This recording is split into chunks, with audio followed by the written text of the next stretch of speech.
Water leak repair. If you find the machine head is hot during use, it is possible that the water spray cover gasket is damaged and there is a water leak.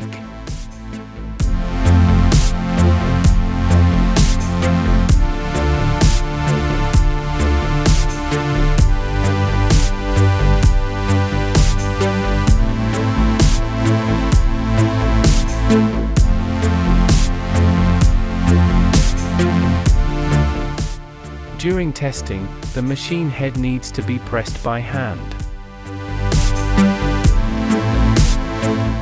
After removing the machine head, use the tool to remove the water spray cover. Remove the damaged gasket and replace it with a new one.